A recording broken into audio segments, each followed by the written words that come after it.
Hello students, welcome to my class. मेरा नाम अभ्युति शर्मा है। आज हम क्लास 8 का chapter number 2 micro organisms friend and Foy पढ़ेंगे। तो चलिए स्टूडेंट, बिना किसी देरी के स्टार्ट करते हैं। ये है हमारा chapter micro organism friends and Foy. हमारी हेडिंग है micro organisms friend and Foy. Firstly हम जान लेते हैं माइक्रो ऑर्गेनिजम्स क्या होते हैं। माइक्रो ऑर्गेनिजम्स वो ऑर्गेनिजम्स होते हैं जो माइक्रोन होते हैं। माइक्रो ऑर्गेनिज्म 10⁻⁻6 माइक्रोन के होते हैं और जिन ऑर्गेनिजम्स को हम माइक्रोस्कोप की मदद से ही देख सकते हैं उन्हें हम माइक्रो ऑर्गेनिजम्स कहते हैं। नेक्स्ट आता है हमारा फ्रेंड एंड फॉय। फ्रेंड मतलब दोस्त, फॉय मतलब एनिमी। तो माइक्रो ऑर्गेनिजम्स हमारे दोस्त भी हैं और एनिमी भी हैं। कई जगह हमारी हेल्प भी करते हैं और कई जगह हमें नुकसान भी करते हैं। तो आइए चैप्टर स्टार्ट करते हैं। You have seen several kinds of plants and animals. आपने कई सारे प्लांट्स और एनिमल्स देखे होंगे। However there are other living organisms around us which we normally can not see. तो ये जो माइक्रो ऑर्गेनिजम्स है ये उस तरह के ऑर्गेनिजम्स होते हैं जिन्हें हम नहीं देख सकते बिना माइक्रोस्कोप की मदद से, मतलब अपनी नेकेड आई से नहीं देख सकते हम। हमें कुछ माइक्रोस्कोप वगैरह यूज़ करना ही होगा। For example, you might have observed that during the rainy season moist bread gets spoiled and its surface get covered with grayish white patches. Observe these patches through a magnifying glass. अब आपने देखा होगा कि rainy season में, बरसात के मौसम में जो ब्रेड होती है वो मॉइस्ट हो जाती है, वो स्पॉइल्ड हो जाती है। जैसे ये देखिए एग्जाम्पल, हमारा कुछ ब्रेड्स का एग्जाम्पल है ये देखिए किस तरह से ब्रेड के ऊपर ग्रेइश सा दिख रहा है ना आपको, है ना। इसी को बोलते हैं माइक्रो ऑर्गेनिजम्स की वजह से ये मॉइस्ट हो जाती है, मोल्ड हो जाती है ना। इसको हम खाते हैं, नहीं खाते ना फेंक देते हैं।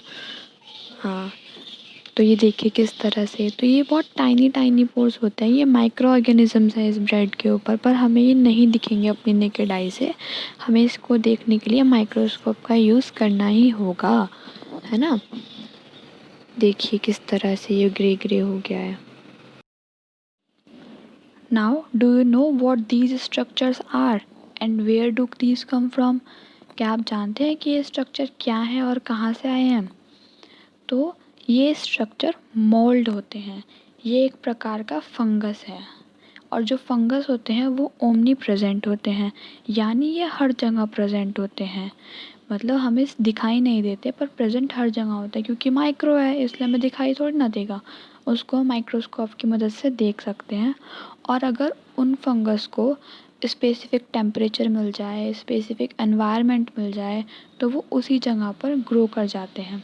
मीन्स इनके स्पोर तो हर जगह मिलते हैं, पर जब हम इनको आइडल कंडीशन दे देंगे तब ये उस जगह पर ग्रो कर जाते हैं। जैसे कोई ब्रेड, अभी हमने एग्जांपल देखा था, अगर हम उसको खा नहीं रहे हैं समय पर तो वो रखी उसको एनवायरनमेंट मिल रहा है, टेम्परेचर मिल रहा है, तो वो वहीं पे ग्रो कर जाते हैं। लेकिन अगर हम उसको टाइमली कंज्यूम कर लेंगे तो वो ग्रो नहीं करेंगे, क्योंकि ये इतने छोटे होते हैं, इनको हटा पाना बहुत मुश्किल होता है। तो इसका सॉल्यूशन यही है कि हम उसको टाइमली कंज्यूम कर लें, तो ये वहाँ पर ग्रो नहीं हो पाएंगे। अब डिटेल से पढ़ते हैं माइक्रो ऑर्गेनिजम्स। माइक्रो ऑर्गेनिज्म बताने से पहले इन्होंने एक एक्टिविटी के दौरान इसको समझाया है, तो इस एक्टिविटी को देखते हैं ये क्या है। Collect some moist soil from the field in a beaker and add water to it. एक बीकर में मॉइस्ट सॉइल, गीली मिट्टी लीजिए और उसको पानी में मिला दीजिए और अच्छे से उसको मिला दीजिए, मैश कर दीजिए बहुत अच्छे से। After the soil particles have settle down, जब सॉइल पार्टिकल्स, मिट्टी के जो पार्टिकल्स हैं वो नीचे बैठ जाएंगे, तो जब ऊपर पानी आ जाएगा उसके कुछ ड्रॉप्स उठाइए और माइक्रोस्कोप में रख कर देखिए स्लाइड पर। तो आप देखेंगे बहुत सारे बैक्टीरिया जिनमें से कुछ बैक्टीरिया मोटाइल होते हैं और कुछ नॉन मोटाइल होते हैं। तो जनरली जो मिट्टी में मिलते हैं वो मोटाइल होते हैं, जैसे ई कोलाई है, सैल्मोनेला है, स्यूडोमोनास होते हैं। इन सभी को आप माइक्रोस्कोप के नीचे देख सकते हैं और वैसे भी तभी दिखेंगे, हम विदाउट माइक्रोस्कोप इन सबको नहीं देख सकते हैं। अब आती है next activity 2.2। Take a few drops of water from a pond, spread on a glass slide and observe through a microscope. कुछ ड्रॉप्स लेनी है पॉन्ड वाटर की। ओके, इसमें ना कुछ मिट्टी मिलानी है ना कुछ करना है, सिर्फ सिंपली कुछ ड्रॉप्स उठानी है पॉन्ड से हमको और उनको माइक्रोस्कोप में देखना है। तो जब हमने पानी में गीली मिट्टी मिलाई थी तो हमें बैक्टीरियाज दिखाई दिए थे बहुत सारे, है ना। तो अगर हम पॉन्ड के वाटर को माइक्रोस्कोप में देखेंगे तो उसमें क्या दिखाई देगा। तो जो पॉन्ड का वाटर होता है उसमें केवल बैक्टीरिया नहीं होता, बैक्टीरिया के अलावा बहुत सारे फंगस, एल्गी भी ग्रो करते हैं। उसमें अगर हम माइक्रोस्कोप खाली हम बैक्टीरिया नहीं देखेंगे, उसमें फंगस भी दिखाई देगी हमको, एल्गी भी दिखाई देगी, है ना। और वो सब ग्रो भी करते हैं जो कि हम नेक्ड आई से नहीं देख सकते। लेकिन जब वो बहुत सारे एक साथ होते हैं तो वो ग्रीनिश कलर की फॉर्म में दिखाई देते हैं, जिनको हम काई भी बोलते हैं। कहते हैं ना कि पानी में काई जम गई, तो उसी को बोलते हैं कि वो बहुत सारे फंगस एक साथ जमा हो जाते हैं, उसी को बोलते हैं हम काई जम जाना। लेकिन जब वो इंडिविजुअल होंगे, अलग अलग होंगे, तो वो हमें दिखाई नहीं देते हैं। These observations show that water and soil are full of tiny organisms. हम इन दोनों ऑब्जर्वेशन से क्या पता लगता है कि जो पानी और मिट्टी है वो बहुत सारे टाइनी ऑर्गेनिजम्स के साथ भरा हुआ है। दो not all of them fall into the category of micro organisms.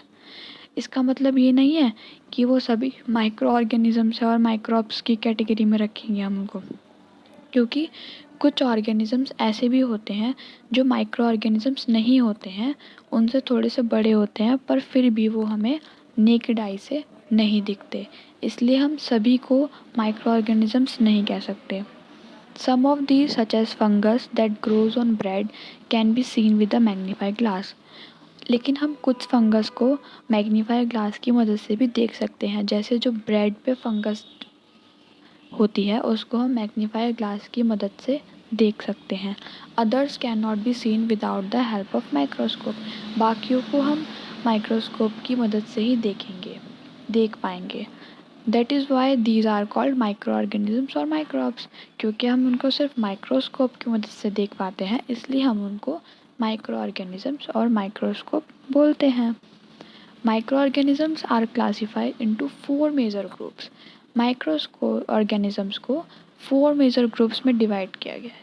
First one is bacteria, second one is fungi, third one is protozoa and last one is algae. Some of these common microorganisms are shown in figure. तो इनको उन्होंने figure के माध्यम से दिखाया गया है, अभी हम आगे देखेंगे उसको। अगला टॉपिक हम पढ़ते हैं वायरसेस। आजकल का सबसे ज़्यादा लेटेस्ट टॉपिक है ना वायरस। सभी बच्चे को पता है व्हाट इज़ वायरस। आपको पता है वायरस क्या होता है? नहीं पता? कोरोना वायरस नहीं, सिर्फ कोरोना वायरस ही को वायरस नहीं होता है। वायरस का एक टाइप है कोरोना वायरस। वायरस क्या होता है आइए पढ़ते हैं। Virus are also microscopic but are different from other micro organisms. Virus को भी हम माइक्रोस्कोप की मदद से ही देख पाते हैं, बिना माइक्रोस्कोप के हम वायरस को नहीं देख पाएंगे, बट ये डिफरेंट होता है माइक्रो ऑर्गेनिज्म से। वायरस एक माइक्रो ऑर्गेनिज्म नहीं है, वायरस अलग है। They however reproduce only inside the cell of the host organisms. Virus केवल किसी होस्ट की बॉडी पे ही अपने आप को रिप्रोड्यूस कर सकता है, अपने नंबर बढ़ा सकता है, क्योंकि वायरस, आपको बताती हूँ वायरस क्या है। Virus is the connecting link between the non living and living. Virus एक कनेक्टिंग लिंक है नॉन लिविंग और लिविंग के बीच में। मतलब जब वायरस हमारा किसी लिविंग की बॉडी से बाहर है, मतलब कहीं ज़मीन पर है, तो वो नॉन लिविंग है। पर अगर वही वायरस किसी लिविंग बॉडी में चला जाएगा, किसी एनिमल की या फिर ह्यूमन की बॉडी में चला जाएगा, तो वो लिविंग हो जाएगा और फिर वो उसको होस्ट मिल जाएगा।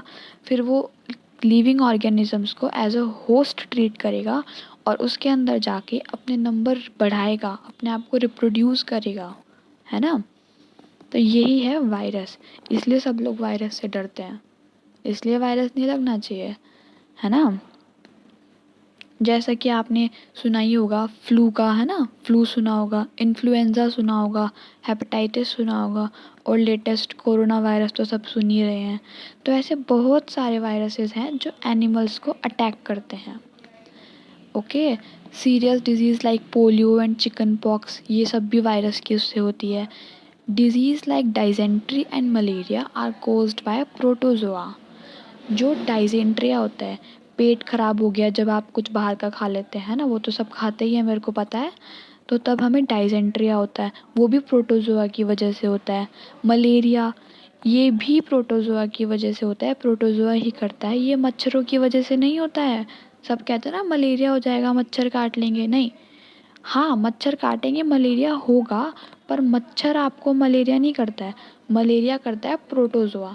पर मच्छर कैरी कैरी करता है उसको, मच्छर प्रोटोजोआ से हमारे तक मलेरिया को लेकर आता है। Okay, whereas typhoid and tuberculosis are bacterial diseases. जो टाइफाइड है और ट्यूबरक्लोसिस है वो हमारी बैक्टीरियल डिसीज़ है, मतलब ये बैक्टीरिया की वजह से होता है। टाइफाइड कौन से बैक्टीरिया की वजह से होता है? Salmonella typhi. और ट्यूबरक्लोसिस होता है माइक्रोबैक्टीरियल ट्यूबरक्लोसिस की वजह से होता है। इसलिए आपने देखा प्रोटोजोआ भी डिजीज़ कॉज करता है, बैक्टीरिया भी डिजीज़ कॉज करता है और वायरस तो करता ही है। You have learned about some of these microorganisms in class 6th and आइए अब कुछ फिगर्स दे रखे हैं, इनको पढ़ लेते हैं। पहला फिगर है हमारा बैक्टीरिया का। बैक्टीरिया दो तरह के होते हैं, रोड शेप भी होते हैं और कुछ राउंड शेप भी होते हैं। वो राउंड राउंड होते हैं, मतलब गोल गोल। ये जो फिगर दे रखा है ये रोड शेप का दे रखा है। जनरली रोड शेप को हम बैसिलाई बोलते हैं और राउंड शेप को हम कोकस बोलते हैं। नेक्स्ट है हमारा एल्गी। ये क्लेमाइडोमोनास और स्पाइरोगैरा एल्गी है।